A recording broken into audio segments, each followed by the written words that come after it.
बिस्मिल्लाहिर्रहमानिर्रहीम अल्लाहुम्मा सल्ली अला मुहम्मदिन नबील उम्मी व अला आलिहि वसल्लम तस्लीमा। अस्सलामु अलैकुम। बच्चे जो हैं थोड़ा सा इस वक्त प्रॉब्लम में परेशान हैं कि किस तरीके से सॉल्व होगी। ये है word example number 4, unit number है इसका 3 और ये 9 की बुक में है। और इसमें कह क्या रहा है आपसे, कहते हैं a gun of mass 8 kg fires a bullet of mass 40 grams with a velocity of 100 meter per second. Calculate the recoil velocity of the gun. आपने क्या करना है, आपने डिटेल में सुकून से पहले इसका डेटा बनाना है, फिर आपको उसी से सारी चीज समझ में आ जाएगी। क्या है डेटा इसका? पहली बात क्या कह रहा है, मास ऑफ गन। अब जरा गौर फरमाएं कि मास ऑफ गन का मतलब क्या है। ठीक है, हमने कहा मास ऑफ गन, और मास ऑफ गन जो है उसको मैंने वेरिएबल दे दिया mg का, मास ऑफ गन। ये mg जरा ग्रेविटी के साथ मैच हो जाता है इसलिए हम कैपिटल लिख देते हैं, मास ऑफ गन। अब यहां पर मास ऑफ गन कितना है, 8 kg। फिर क्या कहता है कि fires a bullet of mass 40 gram. तो मास ऑफ बुलेट कितना है, mass of bullet equals to mb। Bullet छोटी होती है, गन बड़ी होती है, मैंने b स्मॉल लिख दिया है। कितना है, 40 ग्राम। जब मैं इसको देखता हूं तो मुझे पता चलता है कि SI में नहीं है, ये 40 ग्राम।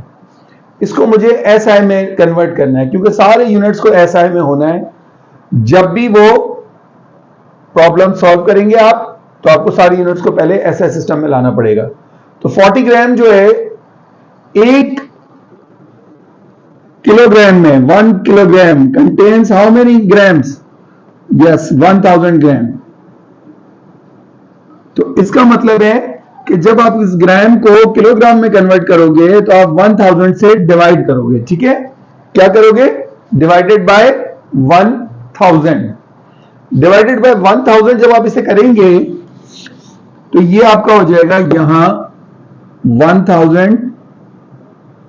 चलें अगले इसमें कर लेते हैं थोड़ा सा आगे, यानी 40 डिवाइडेड बाय 1000।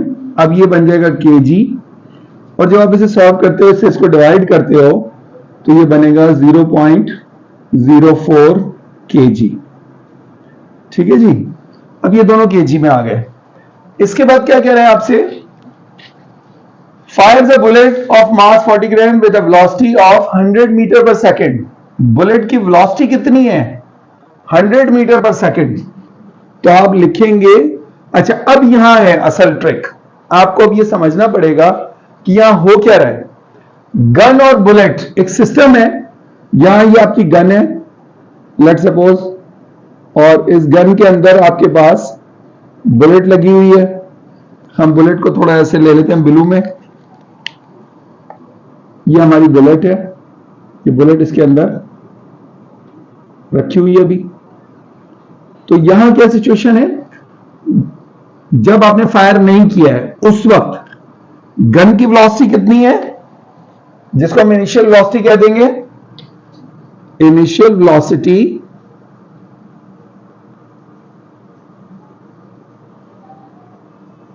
ऑफ गन, इसको मैं कह देता हूं u1। ये कितनी है जी, ये है 0, क्योंकि गन अभी चल नहीं रही है। इसी तरह इनिशियल वेलोसिटी ऑफ बुलेट, ये कितनी है, ये है u2, और ये क्या है, ये भी 0 है। इसके बाद उसने आपसे कहा कि fires a bullet of mass 40 gram with a velocity of 100 metre per second. अब उसने फायर कर दिया है। जब उसने फायर किया तो यकीनी तौर पर यह बुलेट इसमें से निकल के आगे कहीं चली गई। ठीक है, ये बुलेट आगे जा रही है। ठीक है जी, ये बुलेट जा रही है। बुलेट की जो वेलोसिटी है उसको हम कह देंगे फाइनल वेलोसिटी vf, या हम कह देते हैं v1, क्योंकि उसको हमने u रख दिया है, इसको हमने v रख दिया। आप vi और vf कर लीजिए, कोई बात नहीं, कोई फर्क नहीं पड़ता। तो हमने यहां कहा कि ये v1 थी, u1 थी गन के लिए और u2 बुलेट के लिए, तो यहां बुलेट के लिए हो जाएगी v2 जब आपने फायर किया। तो इसका मतलब यह है कि final velocity of bullet will be v2, और ये कितनी है, ये आपको गिवन है 100 मीटर पर सेकेंड।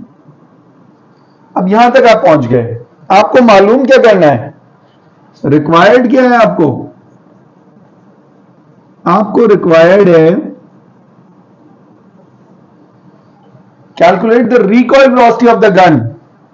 अब रिकॉइल वेलोसिटी क्या होती है, जब आप फायर करते हैं, ऐसे करके आपने ये फायर किया, जब आप फायर करेंगे तो बुलेट आगे जाएगी, बुलेट वहां जा रही है और आपकी गन जो है वो वापस पीछे आएगी। तो इस जो ये रिवर्स वेलोसिटी अपोजिट डायरेक्शन में, इसको हम कहते हैं रिकॉइल वेलोसिटी। क्या कहते हैं, रिकॉइल, वापस आना, पलटना। तो रिकॉइल वेलोसिटी यानी गन के पास रिकॉइल वेलोसिटी कहां होगी, इस डायरेक्शन में। यकीनन ये वेलोसिटी इस v2 से छोटी होगी, मगर होगी जरूर बैकवर्ड। तो इसका मतलब है कि इसको आप क्या कह देंगे, v1। क्यों, क्योंकि आपने इसके लिए इनिशियल वेलोसिटी गन की रखी थी u1, तो गन की फाइनल वेलोसिटी क्या हो जाएगी, फाइनल ब्रैकेट में आप लिख देंगे recoil velocity of gun equals to v1 question mark. ठीक है, अब ये पूरा डेटा आपके सामने आ गया है। अब इस डेटा से आपने अपने प्रॉब्लम को सॉल्व करना है। अब डेटा जो है इसको मैं यहां समराइज करके एक साइड पे ले रहा हूं, फिर हम सॉल्यूशन करते हैं कि अब मैंने आपको डिटेल वेरिएबल बता दिए हैं। अब मैं इनको सिंपल वेरिएबल की शक्ल में लिखता हूं ताकि आपको समझने में और सॉल्व करने में आसानी हो। मास ऑफ गन mg था, तो mg हम यहां लिख लेते हैं। mg कितना है हमारा, 8 kg। इसके बाद हमारा मास ऑफ बुलेट mb है, ये mb हो गया। ये कितना है जी, 0.04 kg। इसके बाद हमारे पास है initial velocity of gun u1 equals to 0, initial velocity of the bullet u2 which is also equals to 0, final velocity of the bullet is v2 which is 100 meter per second, and what is required, recoil velocity. So required is final or recoil velocity which is denoted by v1 equals to question mark. So this is our complete data. Now as we have got the data, we can immediately understand to which topic this problem belongs to. Yes, this belongs to law of conservation of momentum. Law of conservation of momentum. So we'll immediately write in the solution that what we are going to do, we will write according to law of conservation of momentum, what we have a formula, momentum before collision equals to momentum after collision. Collision कहते हैं टकराना। टकराने से पहले momentum क्या था system का, और टकराने के बाद सिस्टम क्या था। लॉ ऑफ कंजर्वेशन मोमेंटम के मुताबिक दोनों आपस में बराबर होंगे। हमारे सिस्टम में कितनी चीजें हैं सर? हमारे सिस्टम में दो चीजें हैं, एक गन है और दूसरी बुलेट। तो जब हम मोमेंटम बिफोर कोलिजन की बात करेंगे तो हम मोमेंटम लिखेंगे पहले गन का बिफोर कोलिजन और उसमें ऐड कर देंगे मोमेंटम बुलेट का बिफोर कोलिजन। तो टकराने से पहले मोमेंटम का फार्मूला आप सबको याद है, P equals to mv, mass into velocity. तो जब मैं ये पहले मोमेंटम लिखने लगा हूं गन के लिए, तो मेरी क्या इक्वेशन बनेगी? यहां मास की जगह मैंने लिखा है mg फॉर गन, और टकराने से पहले गन का मोमेंटम है u1, mg u1, plus bullet के लिए क्या बनेगा? mb और u2। ये हो गया total momentum of the system before collision. And after collision क्या होगा? गन का मोमेंटम क्या बन जाएगा? mg तो mg रहेगा, और वेलोसिटी कितनी हो जाएगी? v1 हो जाएगी, प्लस बुलेट के लिए क्या होगा? mb होगा मास ऑफ द बुलेट, और इसकी वेलोसिटी बन गई है v2। सो अब आप अल्हम्दुलिल्लाह बिल्कुल ठीक जगह पर अपने आ गए फार्मूले पर। अब आप आसानी से सिर्फ वैल्यू सब्स्टिट्यूट करेंगे और रिजल्ट निकाल लेंगे इंशाल्लाह। यहां mg जो है आपका वो कितना है? 8 kg मल्टीप्लाई बाय u1 कितना है? 0, प्लस mb कितना है आपके पास? 0.04 kg multiply by again 0, u2 is 0, फिर mg कितना है? 8 kg, v1 कितना है आपको मालूम नहीं है, आपने मालूम करना है, plus mb is again 0.04 kg, और v2 आपके पास मौजूद है which is 100 metre per second. आप देख रहे होंगे कि मैंने सारी वैल्यूज को पैरेंथेसिस या स्मॉल ब्रैकेट में लिखा है, क्यों? ताकि आपसे मल्टीप्लाई डिवाइड करने में कोई गलती ना हो। ठीक है, अब आप आराम से मल्टीप्लाई करते जाओ, रिजल्ट निकाल लीजिए। 8 इंटू 0 0, 0 के साथ कोई यूनिट लिखते नहीं है इसलिए यहां कोई यूनिट नहीं आएगा, प्लस 0.04 इंटू 0, ये भी 0, इक्वल्स टू यहां क्या होगा? 8 kg इंटू v1, तो ये ऐसे के ऐसे ही रहेगा फिलहाल, 8 kg मल्टीप्लाई बाय v1। यहां क्या हो जाएगा? 0.04 को जब आप 100 से मल्टीप्लाई करोगे तो आपका आंसर क्या आएगा? Yes, 4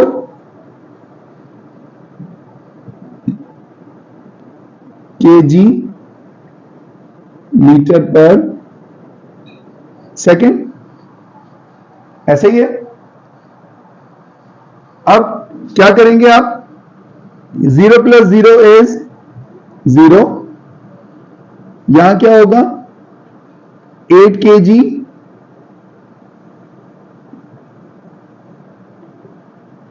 v1 plus 4 kg metre per second. आपको मालूम v1 करना है, v1 को वहीं रख लें, इनको दूसरी तरफ ले आए, ये यहां प्लस की टर्म है तो इधर आके ये माइनस की हो जाएगी। 4 kg metre per second equals to 8 kg,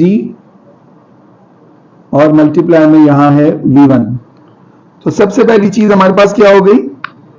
kg से kg कैंसिल हो गया, और यहां से आप डायरेक्ट भी कर सकते हैं, 4 1 जा 4 और 4 2 जा 8। ठीक है, तो अब इस 2 को आप इधर ले आइए नीचे, तो ये हो जाएगा माइनस, ऊपर बचे 1 मीटर पर सेकेंड, और डिवाइड में हो जाएगा 2 इक्वल्स टू v1। और जब आप इसे सॉल्व करेंगे तो आपका आंसर क्या होगा? Minus 0.5 metre per second equals to v1। और करके आप यहां लिख सकते हो, और लेफ्ट को राइट साइड पे लिख रहे हैं और राइट को लेफ्ट पे लिख दें, कोई बात नहीं। v1 equals to minus 0.5 metre per second.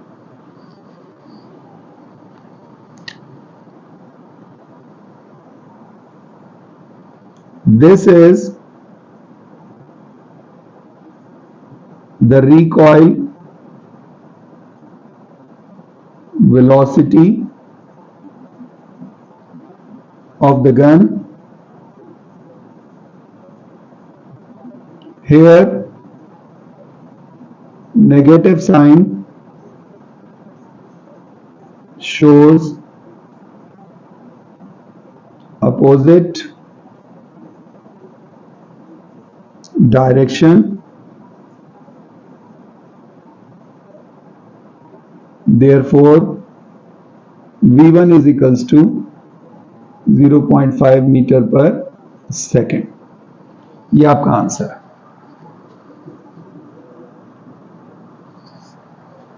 ठीक है बच्चों, थैंक यू।